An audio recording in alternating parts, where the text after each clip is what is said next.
Maybe we can get started. Welcome, everyone. I'm Professor Sergio Puig, and I'm the director of the Max Weber program. And I'm not going to do anything other than introducing Sky Ma, who is going to be the person who will introduce our guest today. Thank you so much. Good afternoon, everyone. Welcome to today's Max Weber lecture. It's an honor to chair today's session alongside our director, Professor Puig. It's my great pleasure to introduce our distinguished guest, Professor prof.Schafer from the University of Edinburgh. Professor Schafer is the professor of computational legal theory and former director of the Scripps Center for IT and IP Law. He holds degrees in logistics, philosophy, computational linguistics, and law from the University of Munich and Lancaster, and is an affiliate member of the ICE Center for Cybersecurity. With over 120 publications on legal expert systems, the semantic web, the comparative legal response to emerging technologies. He has also held visiting positions in very different institutions. Professor Schafer currently serves the Legal Service Chair Expert Group for the AI for People and advises the UK Cabinet Office Data Ethics Group, as well as the Law Society of Scotland's Acceleration Panel for Legal Technologies. Please join me in giving a warm round of applause to welcome Professor Schafer.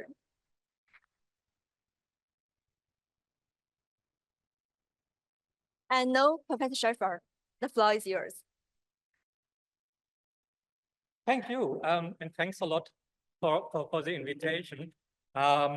When you invited me a couple of months ago, I was obviously deeply honored, and that also already gets us to the first slide. I was deeply honored, but also a little bit confused, because even though it is true that when I moved from Florence to the UK 22 anni fa, I taught for a short period of time sociology of law as a teaching replacement for Neil McCormick, who at that time had just been elected to the European Parliament. And my very first publications do cite Weber in one or two places. But to the extent that I'm known as an expert at all, I'm reasonably certain that I'm not known for my Weber scholarship. So I was a bit confused. I thought, yeah, of course I can do that, I guess. Can you give me more details? And then I very quickly got an email informing me that that was all a big misunderstanding, that it is only called the Weber Lecture, but that there was no obligation to include anything about Weber at all in any way or form. But by that time, I had already started to read up on my material. I thought, challenge accepted. I will find some way to talk about Max Weber and my actual research. I don't know yet how it's going to look like, but I will find a way. And that sort of creative misunderstanding reminded me of something that I used to be quite interested in, and that was generally the role of misunderstandings, creative and systematic misunderstandings for creativity. And a long time ago, I wrote a paper with Zenon Bankowski on emerging legal orders, formalism and the theory of legal integration, which was about the process of European Union integration in the field of private law. We tried to use computer technology of the early 2000s, a multi-agent system, the idea to model or simulate how societies emerge, to show that both the vision of Zimmermann, who was enthusiastic about civil law harmonization, one European code to rule them all, one code to bind them all. And on the other hand, Pierre Legrand, who obviously was massively skeptical about this entire endeavor. And we thought we can use computer technology to show that neither of these views is entirely correct, and that we can think about harmonization without ending up in legal monocultures, and misunderstandings, systematic creative misunderstandings played an important role with that. And I cite this paper also because it was a result of a conference that Van Hooke organized at Labadia in 2002 when he was a fellow here, and we presented our work there. And then obviously was also for a long time here as a professor in Lawrence. So also on a biographical note, for me, this is in a way reconnecting with some of my roots. And I do think that misunderstandings historically through culture have always played a huge role in cultural innovation. I'm not entirely sure if it is true, si non è vero, e ben ignorato, that the opera, for instance, the modern European opera, was a misunderstanding of the accent in Greek language and the chorus in the ancient Greek drama that was misinterpreted by Renaissance musicians as if it was sung. And from that basis, we got our modern opera. So that sort of stories we get all the time. And I think the ability to creatively misunderstand each other can play an important role in progress. And I will come back to that issue later on in my talk. But some context first. For the last couple of years, I've worked intensively on the question of the ethics and the regulation of legal tech and AI. Quite a lot of it taking place as part of a Brussels-based think tank, AI for People, which has been active since 2018. At that time, we gave our first report on ethical AI governance with Vanu Floridi was chairing it. It influenced, I think, at least to a certain extent, also a second report, the high-level group on AI, and maybe in some indirect way, even the AI Act. So these were the first two reports we wrote at the time. And then we had a third report for which I was responsible. I was chairing the expert group on legal tech specifically. So the first two reports had dealt with the ethics of AI across all application fields. We felt at the time we need to drill down to domain-specific applications as well. We developed, or we divided it up into 7 fields where AI, digital disruption played a major role. And I was responsible for the legal services sector, together with Mireille Hildebrand, Jakob Schlosser, Ronan Kennedy, Elisabeth Staudecker, and Jamie Baker. So what we tried to do at the time was to come up with some rules on the ethically appropriate use of legal technology. And the underlying philosophy, and that is something that we still feel very, very strongly about, is that every legal technology embodies explicitly or implicitly the vision of justice and the good law. Whether the developers know it or not, every specific piece of legal technology aligns with a specific version of what good law means. And we can only critique and assess legal technology if we make this assumption explicit. And maybe then through a sort of hermeneutical circle, we can use what we learn from attempts to formalize law, computationalize it, also something about what we really mean with a good legal system and a good society. So that is one of the underlying ideas we had at the time. And that resulted in 20 principles that we thought we can defend. And I will only point at 3 of them, which will connect what we did there, as I now realize, with the work of Max Weber. The first one is the principle of transversal impact assessment, as we called it, that the rule of law and the concept of legality transcend binary relations between individuals and the state, or lawyer and client, and constitutes a common good. And evaluating ethical risks of employing AI in law must therefore consider long-term detrimental impact on third parties and on the common good of living lawfully. If you look at the current debate on legal technology and its regulation, very, very often it reduces it to the relation that is right in front of us. The lawyer giving advice to a client using AI, the lawyer making a submission to a court using AI, the judge using his AI system to draft a specific decision. And as long as in that binary relation, everyone is happy, everything seems to be fine. And we thought quite strongly, and I still believe that quite strongly, that this reduces the question of AI regulation in very, very dangerous ways, that there are applications of legal tech that seem to be perfectly good for the specific individual application and nonetheless can have long-term harm. And we will see some of the examples for that later on. The second one was for us the professional principle, the professional organization and the principles. Principle of ultimate responsibility, the choice to use or not to use a given AI as a tool, is an exercise of professional judgment. As the members of a profession, lawyers have particular ethical responsibilities for the tools they choose and for the discharge of the responsibilities. And this is a collective responsibility.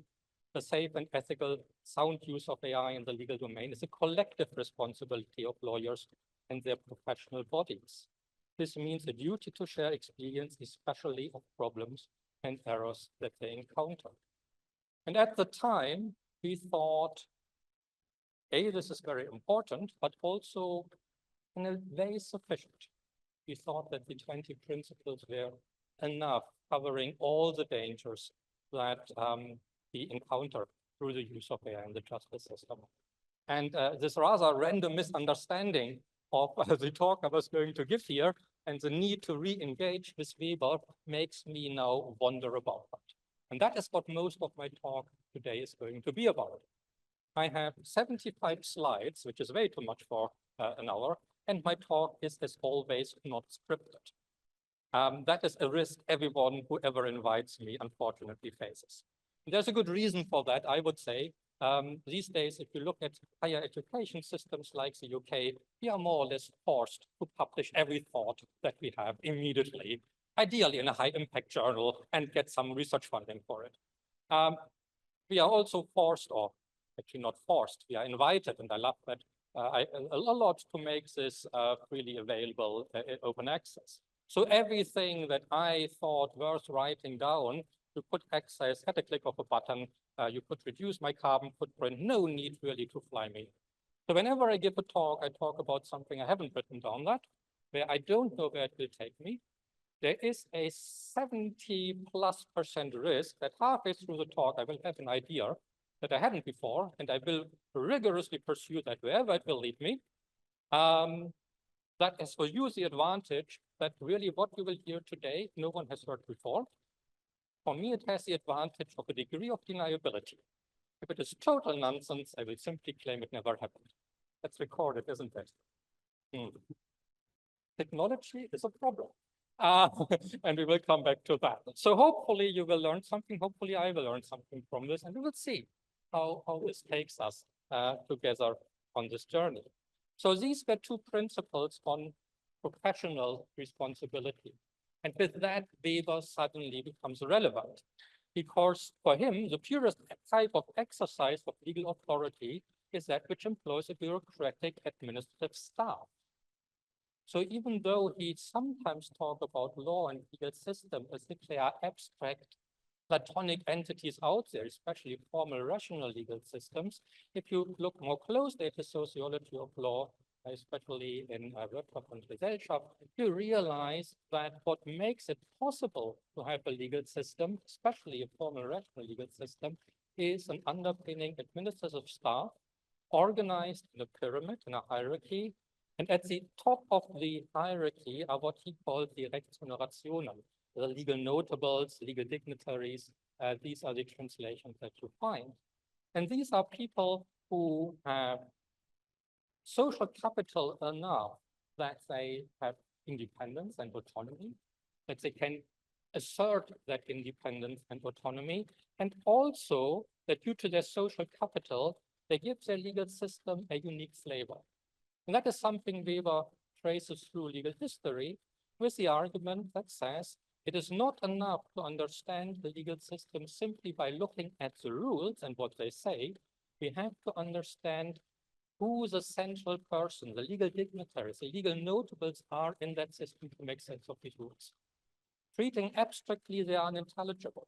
Only if we see who the selected group of people is who makes the maintenance of the legal system their calling. Pun in German between Beruf and Berufung, a job and a vocation. You will feel that you have concern for the legal system if you are one of these Rechtshonorationen. And that gives us different legal flavors. So for all the similarities in the substantive law in modern legal systems, the different type of legal dignitaries that we find in common law systems and in civil law systems give us very, very different flavors of law. And that is to a certain extent the argument Pierre Le Bon made when he said, in a way, European legal systems aren't converging, because there are legal mentalities that will remain prominent in the way even the same legal rule is interpreted across legal systems. And to a certain extent, again, we try to accommodate that in our ethics principles. We have a principle of respect for the situated nature of the rule of law. And that says the use of AI in law ought to take account of historically grown, socially and culturally embedded practices of adjudication and divergent conceptions of justice within the contours of the European fundamental rights framework. So we have some abstract general constraints that we must observe, but within these constraints, there is room for diversity, there's room for divergence, there's room for disagreement, even on central questions of justice. They're historically grown, the legal dignitaries play an important role to maintain them. And what we don't want are multinational computer companies, software companies, to riding roughshod over these culturally grown divergences because computationally it's easier. Yes, if I'm LexisNexis, yes, if I'm Westlaw, it's much easier to have one logic of legal search that informs access to all my digital offerings, but it violates the different ways users in different culturally grown communities think about the law, access it, and that is not right. They do not have the authority. Computer scientists, software developers are not legal dignitaries. So we thought, so we to degrees to think that are entitled to give a legal flavor to the legal system. That has to be a reserved matter for the law. And that is what that principle tried to do. So law is special in many ways. Law also functions, or only functions, if it is respected. It is only respected if these legal dignitaries have sufficient capital to maintain the respect for it. And with that, the stories, the myth, the fictions that we tell about it, they actually matter. I give there the example of King Frederick the Great and the mill at Berlin. It's a story every German school child probably has heard, something we grow up with. The king wanted to expand his palace. There was a mill. He said, this mill is in my way. Soldiers, please pull it down. And the miller says, as long as there are still courts in Berlin, this will not happen. And according to the myth, at least they prevailed and was allowed to keep his mill. I do not think that the story is necessarily historically accurate, because the king had lots of people with pointy things and ultimately will have found a way to get the extension to his palace, but it creates a type of shared understanding of the division of power, the division of labor, the independence of the judiciary. That is important if you want to understand German law properly. In the same way as you need to understand the way the guys upstairs addressed our Supreme Court judges and the ceremony that comes with it. That is part of what makes the legal system. They can't be reduced to rules, and Weber in his analysis accounts for it. To quote another Max Friedlander, who comments here on the 1878 version of the law that regulates the legal profession in Germany at the time, there can be no doubt that the independence of thought and action is the first prerequisite for the proper and good practice of the legal profession. For the fight of the law, he cites Jherin's famous book. Jhering was one of the legal dignitaries Max Weber explicitly mentions as one of the flavors of German law.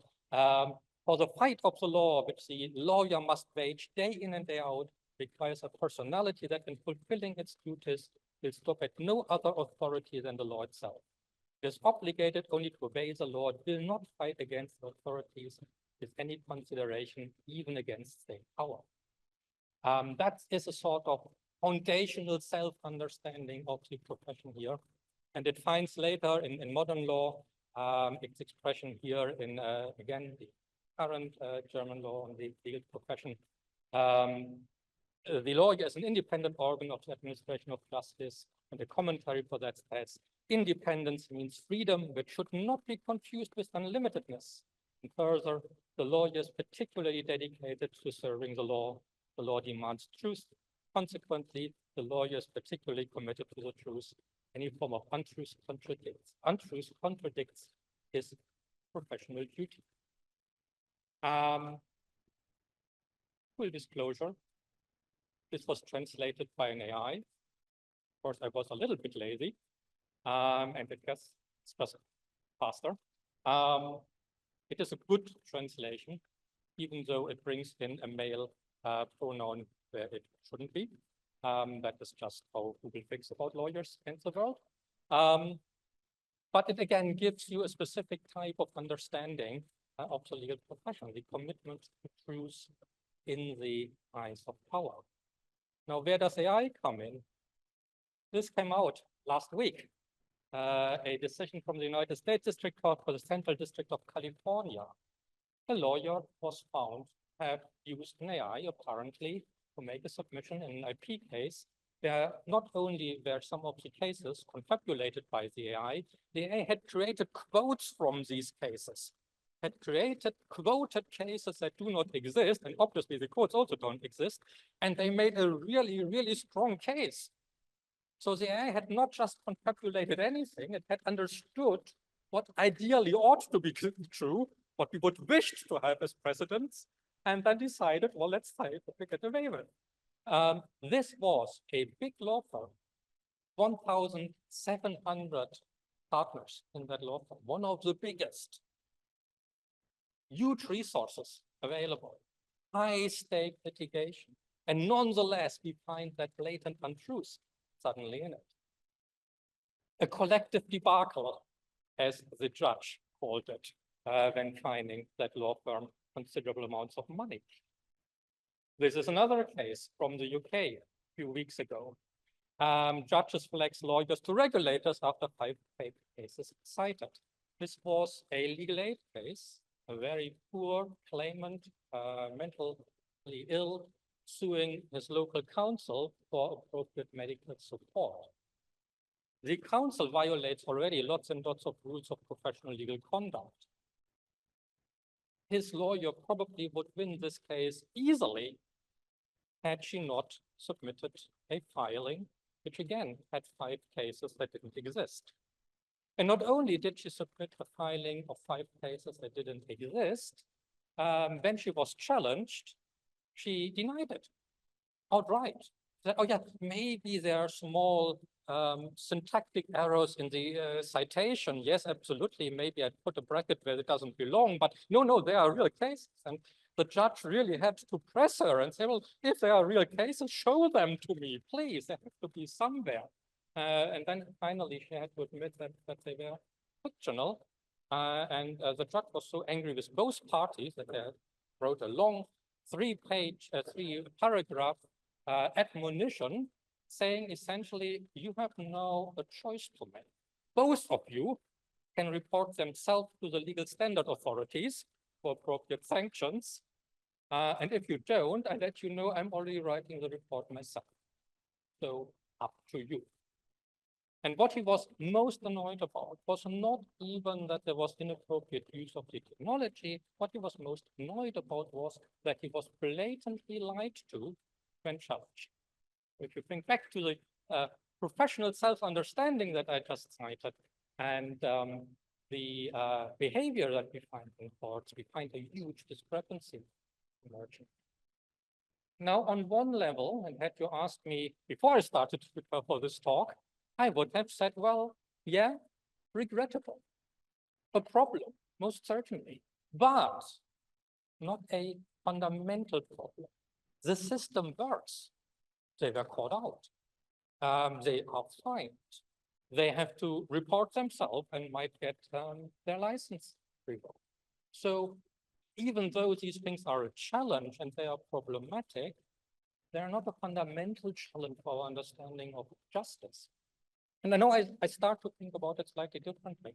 And in particular, I'm much more inclined to cut some slack, especially to the lawyer in the second case. Of course, if you drill down a little bit, what you will find is that she is newly qualified, still working under supervision, where her supervisors. And if you drill down a little bit further, you realize she studied and graduated during COVID, where we were all isolated from each other and didn't have that sense of community, of mutual attention and mutual observation that previous generations would have had. And even after COVID, when we realized how handy that technology is, lots and lots of law firms still allow work from home. The way in which new lawyers are induced in the community of practice, in that collective responsibility, has been severely disrupted by technology and not yet restored. And again, that points me to something that we find in Weber and his understanding of legal dignitaries. They are first and foremost legal dignitaries. It's a plural. It's a collective responsibility. And if that collective sense of responsibility breaks down, well, yes, then the youngest one will not even understand what it is that they are doing wrong. That is inevitable, almost. So I think we have potentially here a much, much bigger problem. And that forces me to go back where it began. I always like to tell long stories about technology when it comes to these issues, because we have the danger to be blinded, I think, by the novelty of it all, and we forget that some of these problems are much, much older. So it really begins with the Enlightenment, and with Weber calls the disenchantment that came with the Enlightenment. The understanding that the world is a clockwork universe following cold, impersonal laws. This is a famous example of an autonomous from that time, the famous quacking duck. At this point, I normally make some nasty jokes about lawyers. It was very popular, this duck. It toured all the royal households at the time. This is how it really would have looked like. It was driven by steam power. It was able to quack, and it was able to defecate. You put some stuff in there, and if you press the right level, it defecated. And obviously, this was so convincing that people immediately thought, if we can build that, then building automated lawyers should be easy. They also run on hot air. No one understands what they are saying, and they are full of shit. So, sorry, I promise this is the last lawyer joke I'm probably going to make. But this idea was taken serious, and more serious by no one more than by one of my favorite authors from that time, Julien Lemaitre, in it's normally translated man as machine, human as machine. And there he says, to be like a machine, to distinguish right or wrong like blue from yellow. And that is part of this idea of our self-understanding as automata. We are robots. And what we really would like is to reduce our normative reason to factual reasoning. Sensor input, processing output in a deterministic way, like the rest of the universe. And for him, this is an ethical mandate. It is something justice demands, because it gives you liberty. If you are living at a time when the judges are corrupt, incompetent, unpredictable, and enthralled to power, this notion of mechanical justice becomes massively liberating. And that is something that he described very, very early on in the 18th century. Emiliano Zapata, the Mexican revolutionary, would echo it many, many years, a century later. I want to die a slave to laws, not to man. The human element is a problem here. If we have mechanical following of laws, then that is actually something good. And that is obviously also Max Weber's vision of modern law as a formal rational system, one that follows logic. From the 1970s onwards, we finally seem to be, Lemaitre and others wanted to be, behind the heyday of the legal expert system, the rule-based expert system. We find systems like Thorne McCarthy's reflection on Taxman, a system that was able to make decisions about tax liabilities, still used in a way in modern UK tax law. My tax, for instance, automatically calculated by something very similar. Sergot's very influential, the British Nationaltech as a logic program, being able to determine mechanically, logically, who qualifies as British and who not. And that he chooses that application, I think, is significant, because no one is as vulnerable as someone who isn't yet part of that society, not yet part of that legal commons, who asks for entry. I claim to be British, but I'm not yet. I'm in a particularly vulnerable position, and using a logic-based expert system as an answer has also, I think, that ethical quality to it. That's one I built with Michael Bromby at the time. That is a expert system to evaluate in a legally correct way eyewitness evidence. They all share the same idea of a purely rule-based, logic-driven adjudication system. And one could think that with that type of system, Weber's dream, in some sense, had become true, because as he describes it, modern formal rational law is a logically coherent system of rules, free of logical contradictions, and in principle without gap, but above all implying that all conceivable facts of the case could be logically subsumed to one of the norms. So 1970s, 1980s, 1990s expert systems seem to embody, whether they did it consciously or not, Weber's vision of a formal rational legal system, or Dimitri's vision of freedom under the law, of living a life well that is lived lawfully. But only if you ignore the idea of legal dignitaries and the human element that Weber also describes. So it is a selective implementation of that vision, and that is exactly where we have our problem. Now, if you think about our expert systems of the, again, 1990s and following, or modern systems like Do Not Pay, which were pretty much on the same principles. On one level, again, they reflect something Weber says, that is the need for specialization, the esoteric knowledge of a very narrow subsystem of law, and who knows, who understands tax law?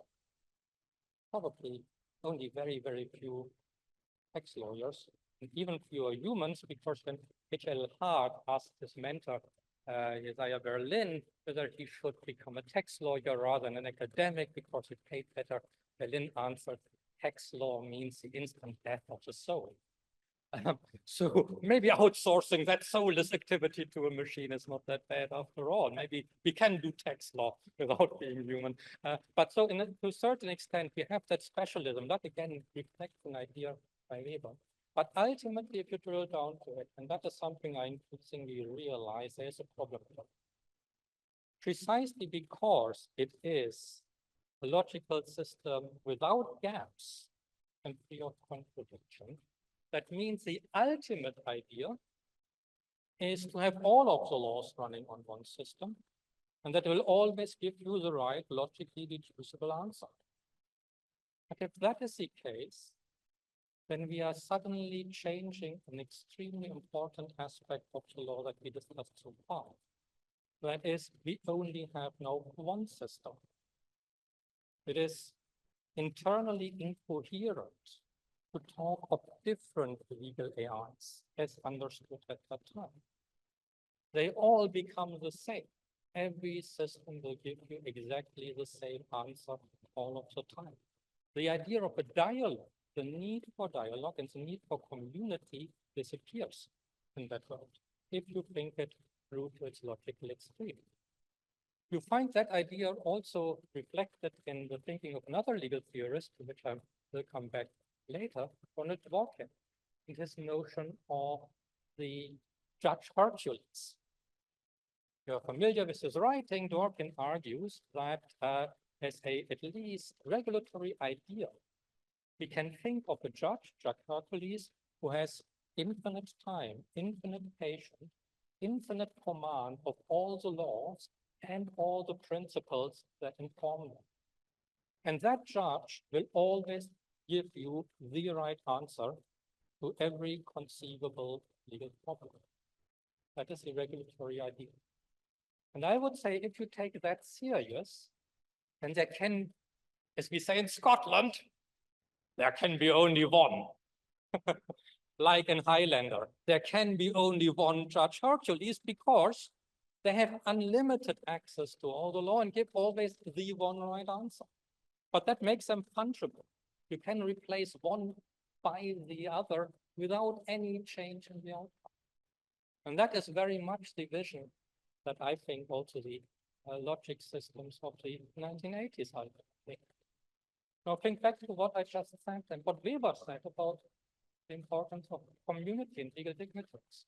Our poor 6-year after qualification lawyer who has to find her way without a community, without diversity of opinion. That suddenly becomes impossible. Lots and lots of the legal institution and legal practices that we find across legal systems become unintelligible. Why is it that we normally allow a young, unexperienced judge as a single judge to make first instance decision? But if we realize maybe something is more important at stake here, something more difficult, we have an appeal system where we typically have a body of lawyers, 3 more experienced lawyers, 6 more experienced, 9 with a constitutional court, 12 lawyers sitting together, all of them vastly more experienced and debating it. How can that be? How can that possibly make sense? What added value do we get by increasing the number of judges? It is still not a representative sample, we all know that. So the idea can't be we want a comprehensive vision and experience of life, because then you would select more lawyers, judges differently, especially constitutional court judges or appeal court judges. So it can't be that. It can't be a sampling exercise. It can't be the hope that they sort of cover different aspects and different fields of knowledge. No, I think the important thing here is that there is a value in community, a value in debating, in bringing your own ideas, your own identity to the table and debate. We are not fungible, and that matters. And again, if that is true, then legal tech is conceived from the 1990s onwards has a problem, because it cannot account or accommodate that notion of diversity. As a regulatory ideal, we should have one AI and one AI only. And this problem, I think, was recognized very early on. As the UK created a legal basis for fully automated decision-making very early on in 1998 in the Social Security Act, where it said that certain decisions about social security benefits could be made fully automated by a computer. And the government that introduced it argued they will be able to calculate on the award benefit in straightforward cases without the need for human intervention. Now, if you look at the parliamentary debate at the time, it is really interesting and in a way much richer than the discussion we have now. Because the debate was not just about will these decisions be right, will they be correct? The criticism was even if they are correct and even if they are right, something is problematic here. Lord Gotthard, computers should not be treated as a tool of decision making, not as a decision maker itself. And to that, the government, Baroness Hollis report, clearly there are some kinds of decisions which are not suitable to be made by a computer process. I can assure the committee that decisions which require the exercise of discretion or judgment will continue to be made by the departments. But who has the, in European legal terms, the competency here? Who decides that it is a difficult choice, that discretion is needed, if what the citizen experiences is just the interface? The computer says no. And also, how can we have possibly staff that is trained only to always ever deal with the problems? Legal systems, legal profession is, as I said earlier, a hierarchy. You have the senior partners on the top, the trainees and paralegals at the bottom, and you rise through the ranks by accumulating life experience. If legal tech removes that first rung of the ladder, where will the senior partners of the future come from that have the experience that is needed to decide on these difficult cases? And again, Weber's understanding of bureaucracy and the self-understanding of the staff as professionals that bureaucracy, even of the lower one, tells us what is problematic.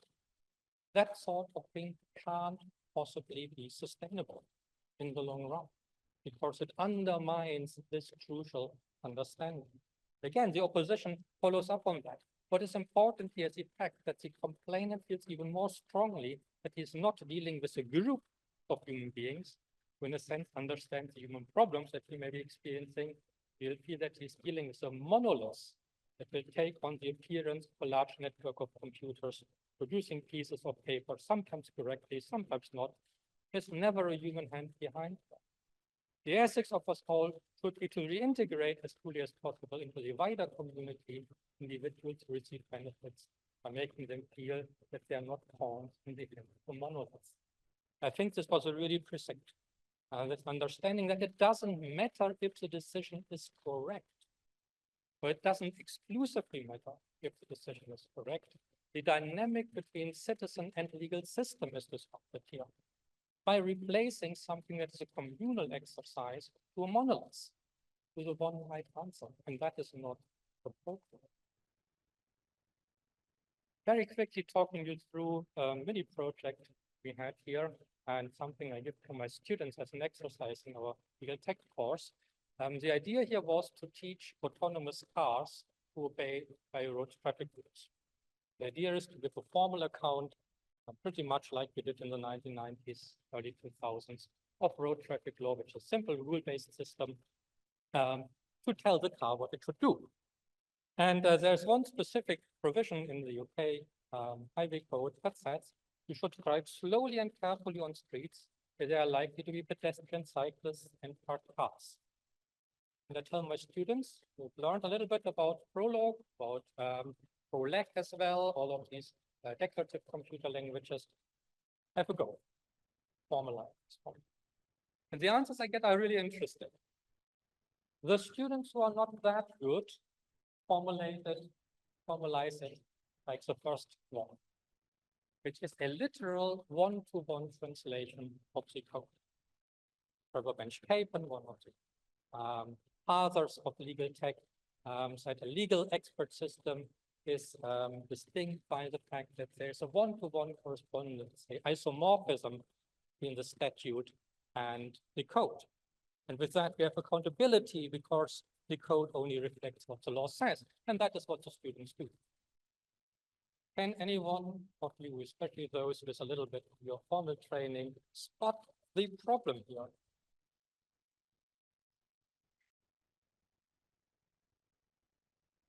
Even though it says explicitly in the law, and parked cars, this can't possibly be what the legislator meant.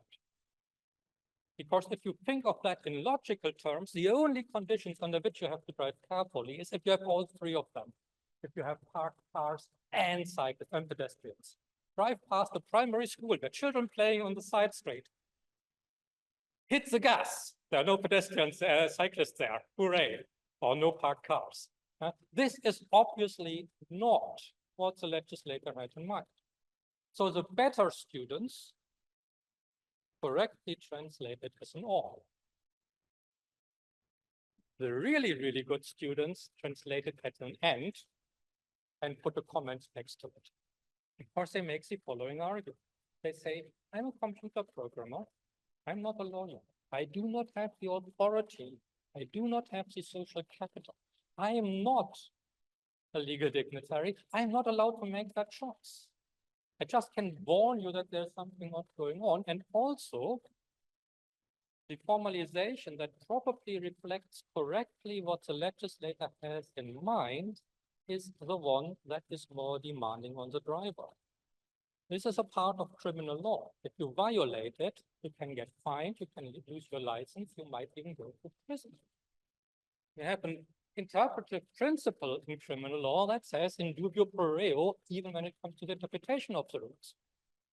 So if I have to interpret the rule, I can't possibly give you an interpretation that is more demanding on the citizen. Please, someone else should sort this out. And I would say that is exactly the right answer. Hildebrand, colleague who worked with me on for People project, but also one of the most profound thinkers about legal tech and their regulation. That is exactly the sort of things you want of ambient law, more and more Internet of Things devices that are programmed to comply with the law, but where the interpretation has not any longer been done by a lawyer or sent off by a lawyer, but by a computer program. And again, that undermines what we think is the legal system. It shifts the responsibility without good reason to someone who doesn't have that legal capital and also not the mandate to make it. So that is why we have here, even in the old version, a problem. What do we do then? What do we do? One possibility is to say, ultimately, this has to be done by lawyers. And that is the answer we saw in the two hallucination cases. They are still your responsibility. Don't hide behind the programs. A different approach would be to say, we are facing here something that can't be undone. This is the direction where we are traveling. And the way we have to think of Weber in the 21st century, rebooting him, we now have to think of programmers as dignitaries. Maybe they will acquire a type of social understanding from regulated professions that replaces the one now. And to a certain extent, I think that's what we are seeing in very worrying circumstances. And we have a dual attack on the rule of law by governments in the US, in the UK, in Poland until recently, and Hungary, where judges are demeaned, attacked, criticized by legislators in unprecedented ways. And at the same time, we have the Zuckerbergs and Musks of the world to say, you don't need any longer the administrative state. Musk's Dodge, I think, is a prime example. We can get rid of all of these people and their ethos and their self-understanding as professionals and replace them. That is one vision. I'm really worried about that. Another one would be to say, no, we need to change the way we educate them. We have to bring the programmer, lawyer as a new type of professional under the umbrella of regulation. That's what we do in Scotland. I think we are the only jurisdiction that has created legal technologists as a pathway into the profession for non-qualified lawyers. So you cannot be regulated by a professional body, the Law Society of Scotland, even if you are not a traditional lawyer with a law degree, if your technology was in the field of law. So we bring them in, just as a second way in which we might think about it. In case you think I was talking too much about my youth here when I still had a ponytail and generally was a very different person, I don't think this is the case. These systems, even these logic-based systems, are all around us. Do not pay a tax system. And we have modern companies like Neota Logic, which allows essentially everyone to become their own programmer, to organize their own legal expert system without even knowing programming. And then we get the next iteration. You can see what I mean. Even the idea that we now create a new professional class of programmers might not be sufficient because some of these tools have now become available to everyone. While the old 1990s AI at least was typically programmed by university-based people who had some idea of what they were doing, you can now low code or no code without any understanding how the computer works or how the law works. And then you get quite a lot of apps floating around that really are needed. And with that, again, we get an even higher level of fragmentation. The idea that lawyers as a professional class taking care of the legal system gets finally disrupted by the idea that everyone becomes, in a way, their own programmer and their own lawyer, developing their own products. Skipping that, in case you thought that this is just a problem of rule-based systems because they match Weber's idea of formal legal system, particularly direct way. This is not the case. We find exactly the same problem with data-driven systems, with machine learning-based systems, with other types of AI, those that are more aligned to Roscoe Pound, American legal realism. This tool is old, split up already in 1997. tried to predict outcomes by courts using 20,000 first instance cases, and essentially tried to replicate that quantitative knowledge that lawyers have as well. Just as a side issue, again, one that I find really interesting in this regard, this made headlines a few years ago. AI predicts outcome of human rights cases. I wrote about that paper. I'm not going to go into any depths of it. I don't want to blame the authors. I really don't, but I have to, sorry. You shouldn't leave unsupervised computer scientists loose on the law, because then you get all sorts of difficulties. The system does not predict court decisions by the European Court of Human Rights. Only if you totally misunderstand how to read a EU court decision would you possibly believe that. But that is not my point here. My point is that the way it was reported, sold, Riot, was by saying if we can predict the outcome of the case, we don't need judges any longer.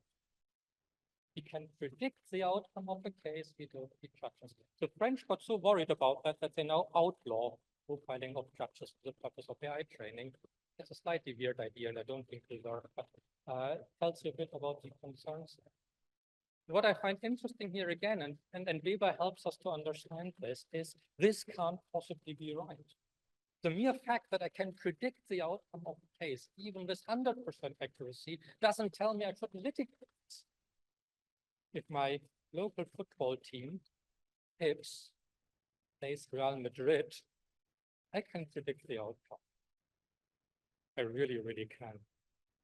If Scotland plays pretty much every team other than Iceland, I can also predict the outcome. But that, of course, doesn't mean we shouldn't play. Part of the idea is to play for the value that it creates. And that is the same with the trial. The trial fulfills a social function where the legal dignitaries, and judges are a particularly important form, can take care of the legal system in its wider effect beyond the party.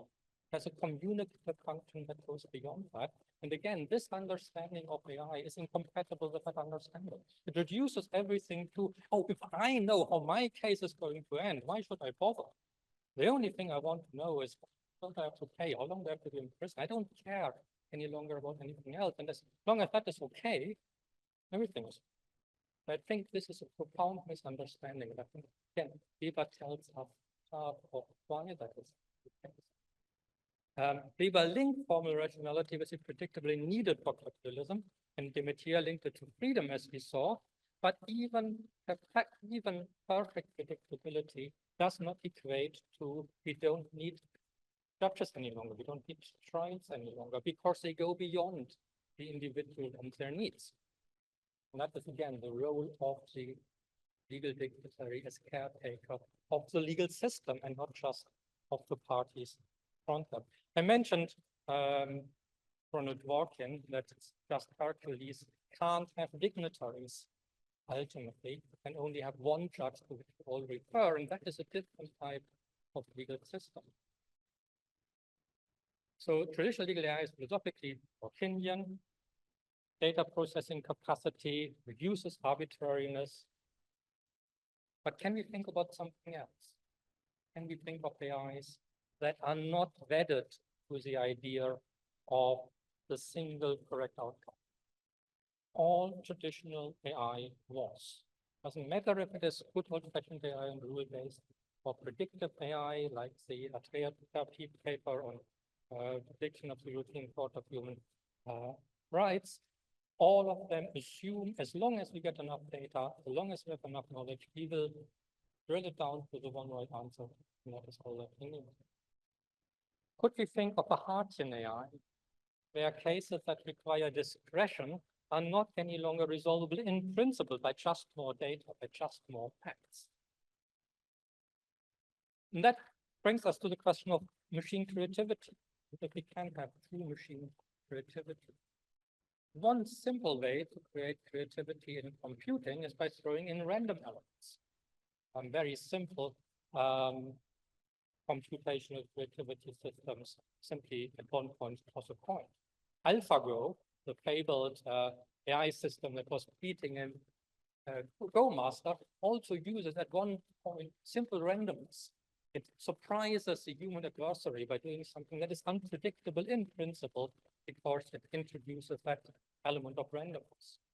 By misunderstanding of what the Weber lecture is, that was a random event. It triggered something that I could not foresee, that probably no one would foresee. Is that a way forward for the legal system? Normally, we don't do it. I don't know of a single legal AI system that uses a random generator, unlike creative AI, but we do it in the jury trial. Jury is selected at random. We sometimes use it in sentencing. There's a paper by Neil Duxbury, Random Justice, that shows that a random coin toss is as good as predicting outcomes of certain types of litigation as is drilling down every single rule that they found. So that would be one possibility. We could reintroduce creative misunderstandings, creativity, unpredictability, but it would be fake. Randomness can simulate creativity, but it isn't true. Can we do something more? There are some quotes from law about AI that I think can help us here. This is a case from Alabama. We have not and hopefully never will reach the stage in Alabama at which a stone-cold computer is draped in a black robe, set up behind the bench, and plugged in to be in service as a circuit judge. That is something that is seen as negative. Or from Pennsylvania against the local union, an important case in which there was a question mark on the impartiality of a black judge who was drawing on his personal lived experience as a black citizen in 1970s civil rights type US. And he was accused of being biased simply by having the same ethnicity as one of the parties. There's obviously a white judge, which also had the same ethnicity as simply the other party, and no one would have raised any issue about that. So there was a criticism, and the Pennsylvania the court refused that and said, thus by the subtle tone of their objection, they demonstrate either that they want black judges to be robots and who are totally isolated from their racial heritage and unconcerned about it, or more probably that the impartiality of a black judge can be assured only if it disavows or does not discuss the legitimacy of black aspiration to a class for citizenship in their own native land. Thus, the critical issue is what conduct by black judges will assure their impartiality. Should they be robots? Should they demean their heritage by asking less and first-class citizenship for other blacks? Should they not tell the truth about past injustices? So what we see here as a vision of a legal dignitary is someone who brings their lived experience to the table. It's not the knowledge of the law that necessarily sets them apart. There we can have judge arguments. But we can't reduce the individual lived experience just to an averaged out accumulation of data across a population. It matters what the individual has experienced. And suddenly some of our practices, how to appoint Supreme Court judges, how to appoint appeal judges, make sense. Because we want and we respect the fact that even though it can come at the cost of predictability, they are not robots, and we don't want them to be robots. We want them to bring their own lived experience to the table. In the field of creative AI, someone who pushed that idea more than anyone else is my favorite author, Simon Colton. One of the things he asked himself consistently when he creates art is, could that what the artist have done, I have just done as an artist, be done by a computer? And one of the things he developed is the painting tool. I think one of the most evolved creative AI systems. The painting tool makes portraits of you. And the first thing it does, it tries to recognize your image, tries to understand what makes you tick, typically through facial expression. You don't go there. You just don't go there. Limited practice under the AI Act, potentially, and it's not a good emotion recognition system, but that is at least conceptually the idea. Understands you, develop individual styles that it learns from its own past experience without even trying to access all data and all art. And it also starts to read almost arbitrarily newspaper articles, a selection of newspaper articles. And depending on what it reads, it develops a mood of the day. So if it reads mainly bad news, I think that was the case here, it will draw in a way that is more dark, more aggressive. If it read primarily about the latest Rapid Breeder Association competition, then it will be in a fluffy mood and bright colors. And the way Colton thinks about that is to say what an artist does is, or why we cherish art, is because an individual experience is externalized. And we won't have proper computational art unless we replicate this as well. Midjourney, all the generative AI systems are problematic because they try to get all of the data. Whereas what we cherish in an artist is precisely that they don't have access to all of the data, that they don't speak for everyone but for themselves. When Weber talks about the flavor that different legal notables give to their system, he compares them explicitly to artists. Just as there are artistic schools, artistic styles, that ultimately depend also on the artist as someone with social recognition, so do lawyers. So we could start to think about AIs that, very unlike any existing AI, are not any longer trained on all of the data, but are intentionally biased, intentionally partial, get life experience of only a subgroup. When Sotomayor was elected, she said it's time that a good wise old Latina joins the Supreme Court, and she was massively criticized by idiots for that, who thought, well, why does it matter what your background is, what you experience? I hope I gave you some reason why it matters. So, didn't she? She never said? Oh.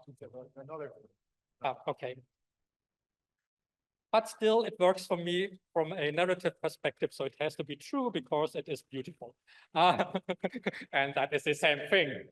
But we could think of a nice old Latina, something that intentionally is trained on only part of the data, and then we can replicate what we find in legal practice. That is decisions by a body of judges rather than by an individual. We can have AIs fighting it out between them, arguing against each other, other than merging them in the judge. It would be an entirely different paradigm of how to think about legal AI. And to a certain extent, with generative AI, we are getting this. Because generative AI, on the one hand, is just a very sophisticated predictive, how do you call it when you use your mobile phone? It tells you what the next word is going to be. My brain, stopping working here. Oops. Autocomplete, yeah.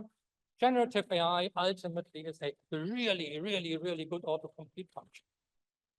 And in a bizarre way, that again makes sense from a legal theory point of view, because Richard Dawkins also thought about the law as a chain novel, where the longer the novel goes on, the fewer freedoms you have to continue how it will be continued. Predicting the next part becomes easier and easier because the heavy hand of the past constrains us. That is essentially how generative AI works. It uses all the data. It has to predict what the likely next one would be. But crucially, the reason that it is so popular is that it does not necessarily choose the one with the highest probability. That would again be the one right answer paradigm. Rather, what generative AI has is something we call the temperature. And the temperature essentially, again, introduces a level of noise, of randomness, which means that even if two people ask the same prompt shortly after each other, the answer might differ. So we do get suddenly not any longer something that can be reduced to the one right answer. We get something that by manipulating the temperature can give us a diversity of answers, and with that, again, the possibility of dialogue. I'm running out of time. I nonetheless very quickly want to play this one through with you. Legal syllogism. We all did this in jurisprudence ordinary or somewhere else. All men are equal. There's a lawyer here. Created equal. You are all lawyers. Not philosophers. I realize every philosopher, whenever I teach the philosophy classes, all men are mortal. Can you guess the next sentence now?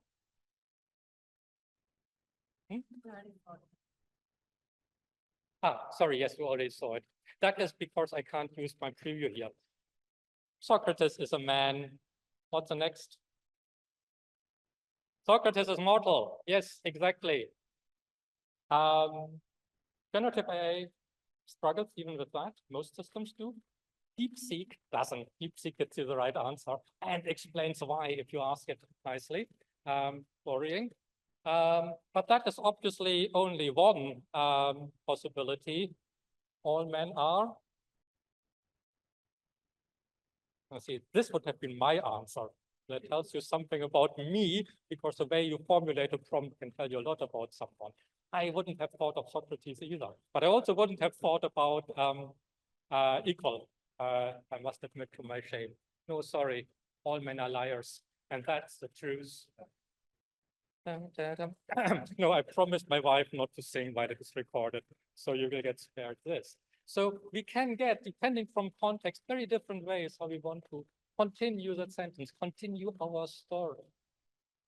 And now I want to wrap up and trying to get some answers to my initial question. There's 5 different features. The first one is the one I'm hearing the most, and that is total disintermediation, law without lawyers. Which consistency, the end of lawyers. We don't need it any longer. We don't need administrative staff. We don't need it. We can disintermediate it because everyone will just use their own AI systems, developed by them, trained by them, to get from the state what they individually are entitled to. No place for dignitaries of any type.